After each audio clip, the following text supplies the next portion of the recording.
हाँ, पहले हम मिन टर्म्स पढ़ेंगे और दूसरा हम पढ़ेंगे मैक्स टर्म्स। ठीक है।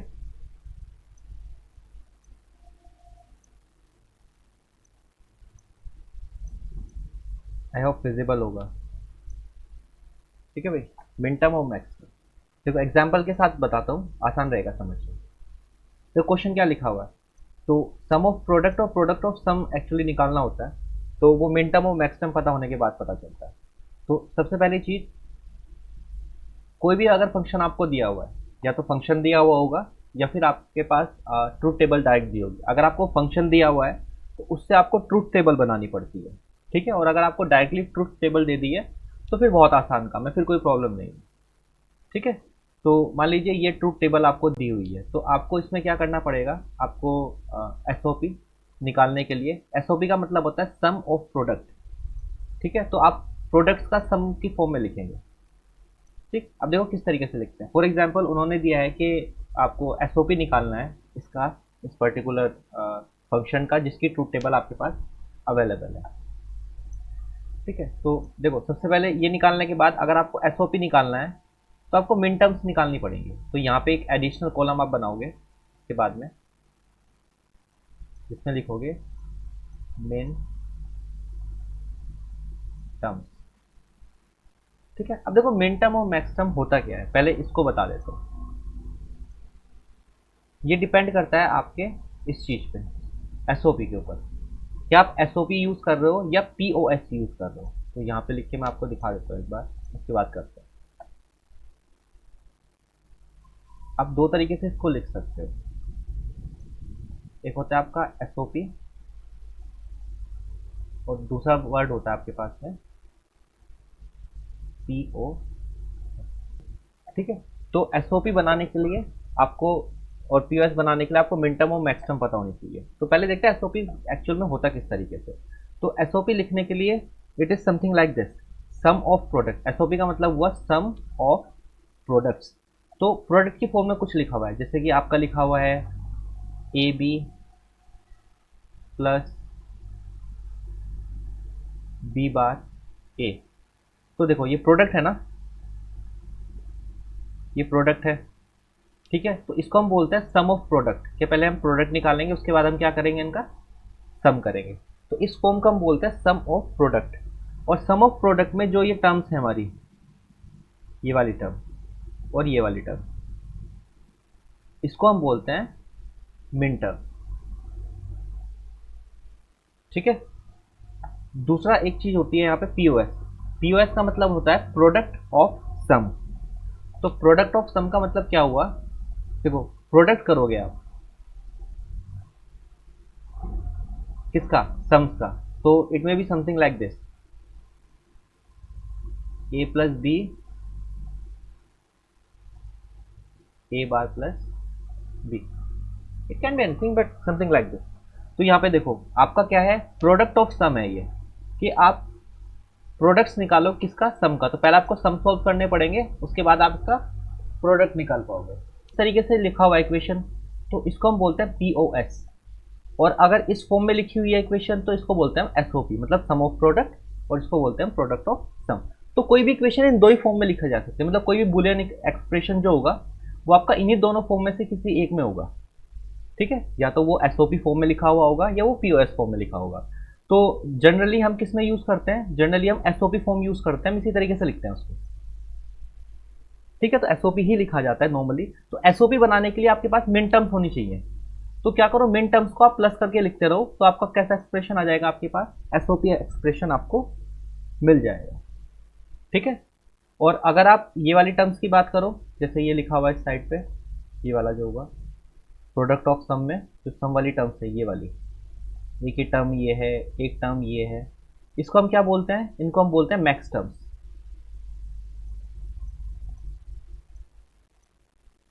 इनको बोला जाता है मैक्स टर्म्स। ठीक है, और जो इधर की तरफ ये लिखा हुआ है,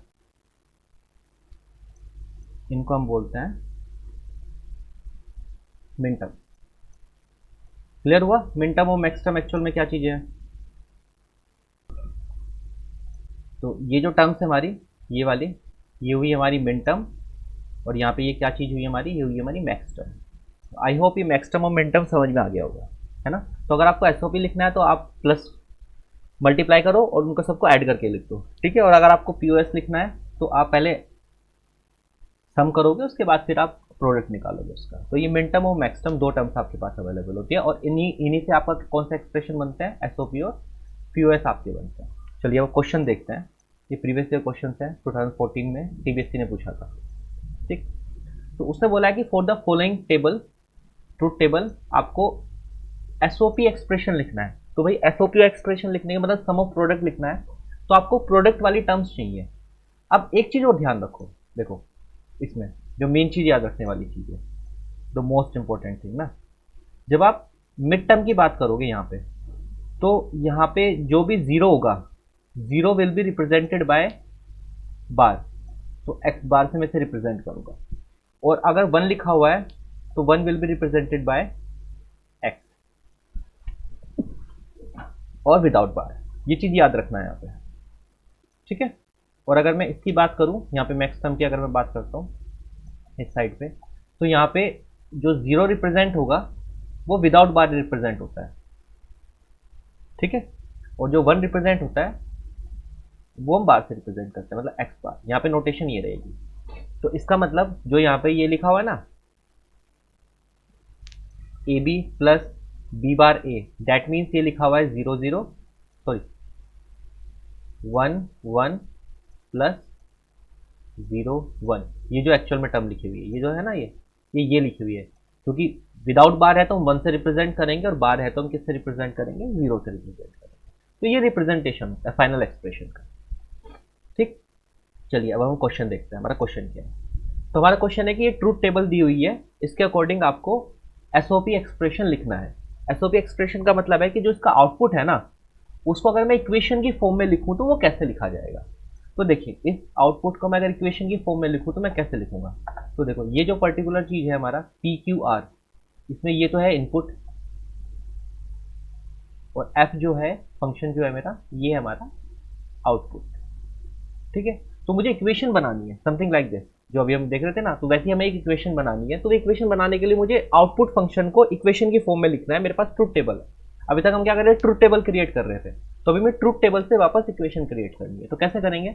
तो अभी हमने बताया कि जो भी वन होगा, one will be represented bye, क्योंकि एसओपी की बात कर रहे हैं, सम ऑफ प्रोडक्ट, तो सम ऑफ प्रोडक्ट में जो वन रिप्रेजेंट होता है वो विदाउट बार रिप्रेजेंट होता है, और जीरो जो रिप्रेजेंट होता है वो बार से रिप्रेजेंट होता है, यानी कि एक्स बार, ठीक है। तो देखो यहाँ पे आउटपुट में मुझे ये चाहिए वन, तो एसओपी में हमें सिर्फ किससे डील करनी है, हमें वन से डील करनी है।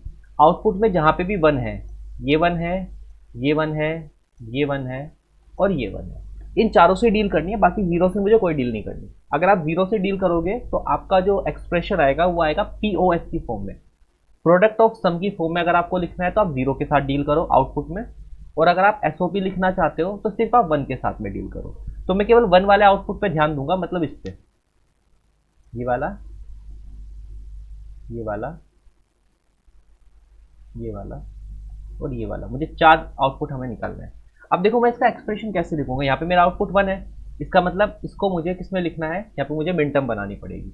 अब क्योंकि हम मिन टर्म बना रहे हैं तो one will be represented by X and zero will be represented by bar, ठीक है। One will be represented by without bar, okay. तो यहाँ देखो पी की वैल्यू क्या है, जीरो, तो मतलब यहाँ क्या लिखा जाएगा, पी बार, ठीक है, क्योंकि जीरो था। क्यू की वैल्यू कितनी है, जीरो, तो यहाँ इसको मैं क्या लिखूंगा, क्यू बार। और आर की वैल्यू क्या है यहाँ पे मेरी, जीरो, तो यहाँ पे मैं क्या लिखूंगा, आर बार। एक टर्म तो मेरी ये मिली। फिर आउटपुट, दूसरा आउटपुट वन कहाँ पे है, इस वाले पर्टिकुलर पे, तो यहाँ पे मैं टर्म बनाऊंगा। तो जहाँ पे वन आउटपुट है मेरा, वहाँ पे मेरा पी कितना है, जीरो, तो मैं लिखूंगा इसको पी बार। क्यू कितना है मेरा, वन, तो मैं इसको लिखूंगा सिर्फ क्यू। और आर कितना है मेरा यहाँ पे, वन, तो मैं लिखूंगा इसको आर, ठीक है। उसके बाद देखते हैं आउटपुट मेरा वन कहाँ पे है, यहाँ पे मेरा आउटपुट वन हुआ, तो यहाँ पे मैं किस तरीके से लिखूंगा, देखो तो यहाँ पे मेरा पी कितना है, वन, तो वन है तो विदाउट बार में रिप्रेजेंट करूंगा, मैं लिखूंगा इसको पी। उसके बाद में क्यू, क्यू वन है तो मैं लिखूंगा सिर्फ क्यू। और यहाँ पे मेरा आर जीरो है तो आर को लिखूंगा मैं आर बार, ठीक है। नाउ नेक्स्ट आउटपुट देखते हैं 1 कहाँ पर है। नेक्स्ट आउटपुट मेरा 1 है यहाँ पर, ठीक है। तो अब मैं यहाँ पे देखूंगा पी कितना है मेरा 1, तो मैं लिखूंगा यहाँ पे पी, फिर मैं लिखूंगा क्यू, 1 है मेरा यहाँ पे तो मैं क्यू लिखूंगा इसको भी, और आर भी मेरा 1 है तो मैं इसको सिर्फ आर से रिप्रेजेंट कराऊंगा। तो ये मेरी क्या बन गई, ये मेरी मिन टर्म्स निकल के आ गई, ठीक है। तो बोलते हैं मिन टर्म। अब मुझे तो एसओ भी लिखना है, सम ऑफ प्रोडक्ट लिखना है, तो मेरा फाइनली एक्सप्रेशन क्या होगा, I can write S equals to, बस इन टर्म्स को जितनी भी आपने लिखी है ना 4 टर्म्स, क्योंकि 4 जगह आउटपुट 1 था, इनको प्लस करके लिख दीजिए। पहले वाला क्या आएगा, P bar, Q bar, are बार, अलग अलग लिखना भाई, होल बार मत लगा लेना गलती से भी, ठीक है। अब प्लस करके लिख दो दूसरे वाली टर्म, प्लस दूसरा टर्म क्या है, पी बार, क्यू, आर, फिर प्लस तीसरी टर्म क्या है, पी क्यू आर बार, पी क्यू आर बार। नेक्स्ट टर्म क्या है, P Q R, plus P Q R. ये आंसर आ गया आपका, सिंपल। समझ आया? आपको क्या देखना है जब आप एसओपी बना रहे हो, तो एसओपी में आपको देखना है कि आपका आउटपुट कहाँ पर 1 है। जहाँ पे भी आपका आउटपुट 1 हो, उसके कोरस्पॉन्डिंग जो भी इनपुट है उनको आपको वेरिएबल की फॉर्म में लिखना है, ठीक है। कैसे वेरिएबल में कैसे रिप्रेजेंट होगा, अगर 0 है तो बार से रिप्रेजेंट करा दो, और 1 है तो विदाउट बार रिप्रेजेंट करा दो, और मल्टीप्लाई करके लिख दो। फाइनली जो भी तुम्हारे मिन टर्म्स आएंगे उनको सबको प्लस करके लिख दोगे, तो तुम्हारा फाइनल एक्सप्रेशन एसओपी निकल जाएगा, ठीक है। तो ये तुम्हारा एसओपी आ गया for this particular function. Got the point? Clear हुआ? इसमें किसी को डाउट हो तो बताओ।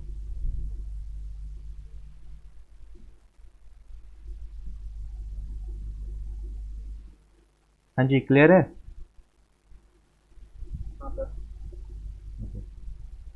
चलो मुझे चलते हैं, थोड़ा सा देखते हैं। देखो सिंपल, सिर्फ आप लिख तो सारी टर्म्स सकते हो, कोई प्रॉब्लम नहीं है, आपका क्वेश्चन ही बड़ा हो जाएगा। बस आपको डील किसके साथ करनी है, जहाँ पे भी आउटपुट आपका 1 होगा, सिर्फ वो पर्टिकुलर टर्म आपके मतलब की होती है जब आप एसओपी की बात करो, ठीक।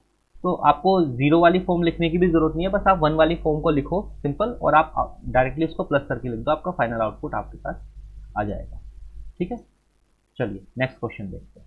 फिर से क्वेश्चन आया, बोलता है कि right the SOP form for the given function for the following truth table represented of the representation of the F. मतलब एफ जो है हमारा ये आउटपुट है, और ये बाकी जो है हमारे क्या है, ये इनपुट है, ठीक है। तो क्योंकि एस पीओएस लिखना है, इस बार हमें क्या निकालना है, प्रोडक्ट ऑफ सम, ठीक है। तो प्रोडक्ट ऑफ सम निकालना है, तो यहां पे हम किसके साथ डील करेंगे, जब प्रोडक्ट ऑफ सम की बात कर रहे हैं तो हमें आउटपुट में क्या देखना है, जीरोस। एसओपी है तो आउटपुट में हम क्या देखेंगे, 1 कहाँ कहाँ पर है। और अगर हमें पीओएस निकालना हो, पीओएस मतलब प्रोडक्ट ऑफ सम, तो हम देखेंगे आउटपुट में 0 कहाँ कहाँ पर है। क्लियर हुआ? क्योंकि हमें पीओएस निकालना है, इसलिए हम ये चेक करेंगे कि हमारे आउटपुट में 0 कहाँ कहाँ पर है, हमें सिर्फ उससे डील करना है, ठीक है। तो देखिए हमारे आउटपुट में 0 कहाँ कहाँ पर है, एक तो 0 ये है, एक 0 ये है, एक 0 ये है, और एक 0 ये है, ये 4 जगह 0 है। तो बस मुझे 4 जगह 0 है, तो यहाँ पे मुझे मैक्स टर्म निकालनी पड़ेगी। जब हम प्रोडक्ट ऑफ सम की बात करते हैं तो मैक्स टर्म निकालते हैं, ठीक है। मैक्स टर्म क्या होता है, प्लस में लिखा होता है। अब पीओएस मतलब मैक्स टर्म जो होती है, मैक्स टर्म के टाइम पे हम क्या रिप्रेजेंट करते हैं, 0 जो रिप्रेजेंट होता है वो विदाउट बार रिप्रेजेंट होता है हमारा, और जो 1 होता है वो विद बार रिप्रेजेंट होता है, उसका मैसेज लिखते हैं, ठीक है। जब हम पीओएस निकालेंगे तो उसके लिए हमें मैक्स टर्म चाहिए, और मैक्स टर्म में कंडीशन क्या है कि 0 विदाउट बार रिप्रेजेंट होगा, और 1 जो होगा वो बार के साथ रिप्रेजेंट होगा। और हम जो आउटपुट के साथ डील करेंगे वो हम सिर्फ डील करेंगे 0 के साथ में, आउटपुट में जो हम देखेंगे, उसके अलावा हमें कुछ नहीं चाहिए। तो हम बस इस पर्टिकुलर आउटपुट को देखेंगे, इस वाले आउटपुट को देखेंगे, एक इस वाले आउटपुट को देखेंगे, और एक देखेंगे इस वाले आउटपुट को। हमें ये 4 चाहिए। ये 4 जो इनपुट है हमारे एक्स वाई जेड, ये हमारे इनपुट हैं, एफ हमारा क्या है, आउटपुट है। तो हमें मिन टर्म बनानी है, तो जो भी हमारा ये लिखा हुआ है ना 0 0 1, इसको हमें वेरिएबल की फॉर्म में लिखना है। वेरिएबल की फॉर्म में लिखने के लिए हम कैसे लिखेंगे, जो भी 0 होगा उसे विदाउट बार लिखेंगे, और जो जहाँ पे 1 होगा उसे विद बार लिखेंगे। और क्योंकि हमें पीओएस एक्सप्रेशन लिखना है, मैक्सिमम हम बना रहे हैं, तो प्लस की फॉर्म में लिखा जाता है। तो X as it is X रह जाएगा, क्योंकि 0 है, यहाँ पे वाई 0 है तो हम वाई से रिप्रेजेंट करेंगे, प्लस लगा के लिखेंगे यहाँ पे, प्लस वाई, और क्योंकि z 1 है तो 1 को विद बार रिप्रेजेंट करते हैं तो प्लस z बार। ठीक है, अब इस वाली टर्म में देखो x कितना है 0, तो 0 का मतलब x लिखेंगे, प्लस y कितना है 1, तो हम इसको लिखेंगे y बार, और z कितना हमारा 0, तो प्लस z रह जाएगा ये। ठीक है, यहाँ पे देखो आउटपुट 0 है तो इसके इनपुट चेक करते हैं, x 1 है तो हम लिखेंगे इसको x बार, क्योंकि 1 कैसे रिप्रेजेंट हो रहा है, बार से रिप्रेजेंट होता है।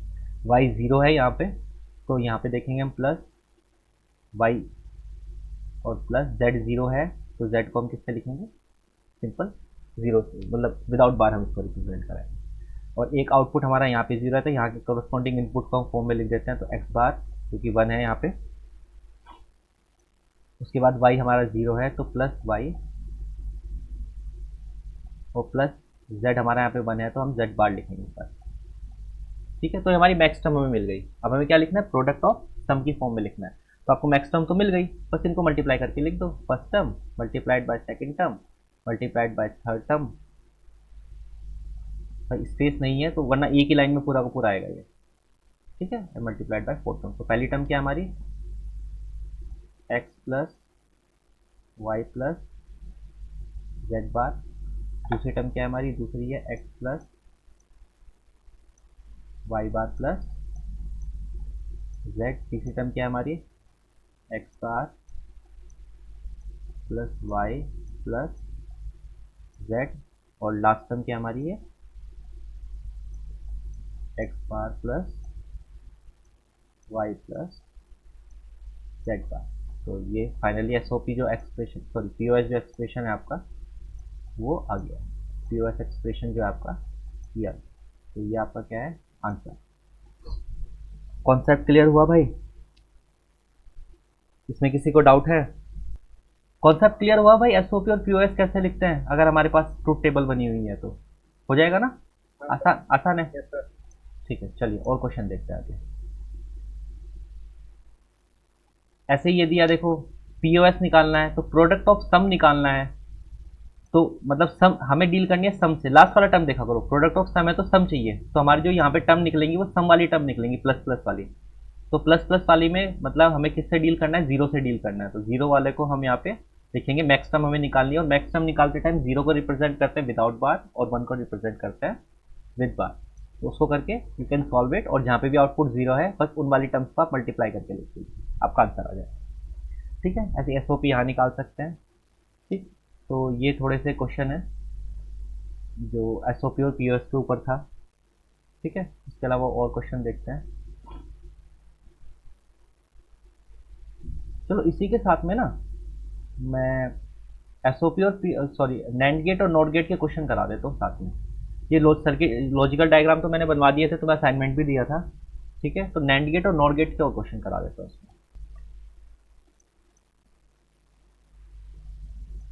क्वेश्चन क्या होगा, एक इक्वेशन आपके पास अवेलेबल होगी, ठीक है, और बोलेगा कि represent the following Boolean expression using NAND gate only. जैसे यहाँ पे कौन सा गेट यूज करने के लिए बोला उसने, ओनली नैंड गेट। ठीक है, तो आप नैंड गेट के अलावा कोई और गेट यूज नहीं कर सकते। देखो कुछ क्वेश्चन किस तरीके से होते हैं, जैसे कई बार वो बोलेगा कि represent the Boolean expression using gate, या फिर draw the circuit diagram of the following expression. अगर इस तरीके से कुछ लिखा हुआ है तो उस कंडीशन में आप कोई भी गेट का यूज कर सकते हैं। फॉर एग्जाम्पल अगर इसमें ये ना लिखा होता, अगर इसमें ये ना लिखा होता यूजिंग नैंड गेट ओनली, अगर मैं ये लाइन हटा दूं यहां से, ठीक है, तो उस टाइम पे क्या हो गया कि आप फ्री हो गए, आप कोई भी एक्सप्रेशन मतलब कोई भी गेट यूज कर सकते हैं नॉर्मल।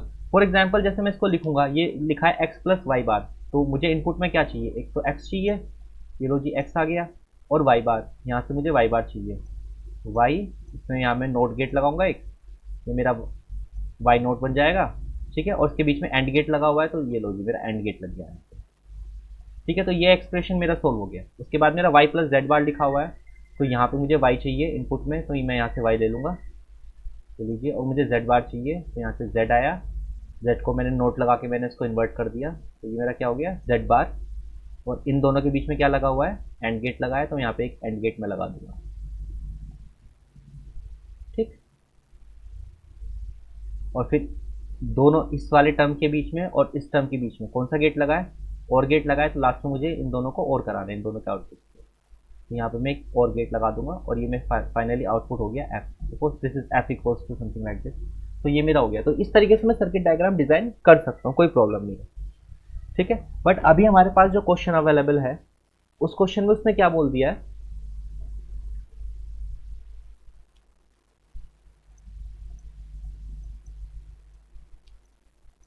उस क्वेश्चन में जो बोला गया है वो ये है कि आपको केवल नैंड गेट यूज करना है, आप उसके अलावा कोई और गेट यूज नहीं कर सकते, ठीक है। अब देखिए दो तरीके की इक्वेशन मैंने आपको बताई कि दो तरीके से आप लिख सकते हो, या तो आप इसको सम ऑफ प्रोडक्ट में लिख सकते हो, प्रोडक्ट ऑफ सम में लिख सकते हो। तो फिलहाल क्या है कि पहले आपका प्रोडक्ट हो रहा है ना, ये देखो प्रोडक्ट की फॉर्म में लिखा है ना यहाँ पे, ये सब प्रोडक्ट है, और उसके बाद लास्ट में सम हुआ है। तो जब इस तरीके की इक्वेशन आपके पास अवेलेबल है, तो आप उस इक्वेशन को नैंड गेट से रिप्रेजेंट करा सकते हो एज इट इज, ठीक है। अगर आपकी दूसरे वाली इक्वेशन लिखी है, प्रोडक्ट ऑफ सम लिखा हुआ है आपका, तो उसको नॉर गेट से आप रिप्रेजेंट करा सकते हो डायरेक्टली। अब देखो उसमें डायरेक्टली मैं इसको कैसे रिप्रेजेंट करा सकता हूँ, बड़ा सिंपल सा है। जो भी लिखा हुआ है उसका एज इट इज लिखते चले जाओ। यहाँ से क्या आएगा इनपुट में, एक्स, दूसरा मुझे क्या चाहिए, वाई बार, तो इनपुट में मेरा यहाँ से क्या आएगा, वाई। तो मुझे इन्वर्ट करने के लिए वाई के साथ क्या लगाना पड़ेगा, नॉट गेट। तो नॉट गेट कैसा था, यूजिंग नैंड, ये मेरा नैंड गेट लगा।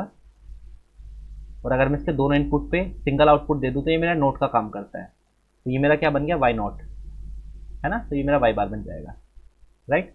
तो मेरा ये एक कंसेप्ट सोल्व हो गया, एक्स वाई हो गया, इसके बीच मुझे एंड लगाना है। तो जहाँ जो भी गेट है ना, ये गेट भी, ये वाला गेट भी, सारे गेट नैंड से रिप्रेजेंट करा दो।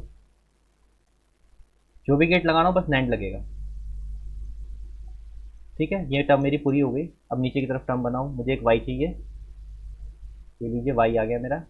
मुझे जेड बार चाहिए, तो मैं यहाँ से जेड दूंगा। मुझे नोट गेट बनाना है, तो मैं नैंड गेट का यूज़ करके नोट गेट बनाऊंगा,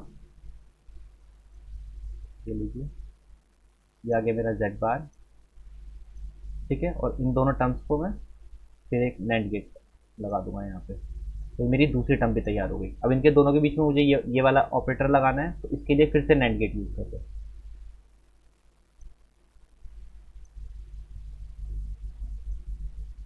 यहाँ पे भी एक नैंड गेट लगेगा। ये फाइनली आउटपुट आ गया है और ये आपका आंसर हो गया। तो हर एक गेट, जो भी गेट है, वो हर एक गेट किससे रिप्रेजेंट हो जाएगा, आपका नैंड से रिप्रेजेंट हो जाएगा, ठीक है। तो इस तरीके से आप एक्सप्रेशन को using NAND gate only represent करा सकते हैं, कोई प्रॉब्लम नहीं, ठीक है। बशर्ते याद रहे कि ये इसको इस तरीके से फॉर्म में लिखा होना चाहिए। इसमें कोई प्रॉब्लम हो तो बताओ। हाँ NAND gate problem NAND gate थोड़ा बोलूँ, मतलब क्या नैंड गेट फिर से समझाना है। नहीं सर, पहला क्लास में सर अच्छे से नहीं किया। तो मैं ना नैंड गेट की वीडियो फिर डाल दूंगा बना के, उसमें से देख लेना, ओके। क्योंकि अगर नैंड गेट समझाऊंगा तो अभी टाइम पूरा हो गया ना, तो कवर नहीं हो पाएगा, फिर दोबारा से अगर रिवाइज कराऊंगा तो उसकी वीडियो बना के वो फॉरवर्ड कर दूंगा, ठीक है। तो नैंड गेट का रिप्रेजेंटेशन देखो, बिल्कुल सिंपल इसी तरीके से आप रिप्रेजेंट कर सकते हो। एक और क्वेश्चन देख लेते हैं नैंड गेट पे कैसे कर सकते हैं। कोई भी इक्वेशन ले लो जो तुम्हारा मन करे। फॉर एग्जाम्पल इक्वेशन है X Y plus Y Z bar plus X bar Y, suppose ये इक्वेशन है और आपको बोला गया कि draw the circuit diagram using NAND gate only, ठीक है। For this particular equation draw the circuit diagram using NAND gate only. तो पहले सर्किट डायग्राम आप इसका ड्रॉ कीजिए, ठीक है, फर्स्ट वाली टर्म के लिए, फिर सेकंड वाली टर्म के लिए, फिर थर्ड वाली टर्म के लिए, और जो भी इनका आउटपुट आएगा तीनों का, ऐसे तीन आउटपुट आएंगे ना आपके पास, उन तीनों के लास्ट में फिर से एक नैंड गेट लगा दो, तो आपके पास एक फाइनल आउटपुट आ जाएगा। तो तीन आपको ड्रॉ करना पड़ेगा, तीन, क्योंकि तीन टर्म्स है ना हमारे पास, और फिर तीनों का सम कराना है। तो बीच में यहाँ पे एक गेट लगेगा, यहाँ पे एक गेट लगेगा, यहाँ पे एक गेट लगेगा, यहाँ पे एक गेट, ऐसे तीन गेट बनेंगे। क्योंकि ये फर्स्ट वाले के लिए बनेगा फर्स्ट गेट, सेकंड वाले के लिए सेकंड गेट यहाँ पे आप लगाओगे, और थर्ड वाले के लिए यहाँ पे थर्ड पे एक गेट लगेगा। और फिर तीनों का क्योंकि जो आउटपुट है वो सम हो रहा है, तो यहाँ पे एक फोर्थ गेट लगाना पड़ेगा जो इस वाले को रिप्रेजेंट करेगा, फोर्थ नंबर को। I hope basic concept clear हुआ होगा कि किस तरीके से आपको डिजाइन करना है, राइट। ठीक, अब क्योंकि क्वेश्चन क्या है हमारा, क्वेश्चन ये है कि using NAND gate only, question है यूजिंग नैंड गेट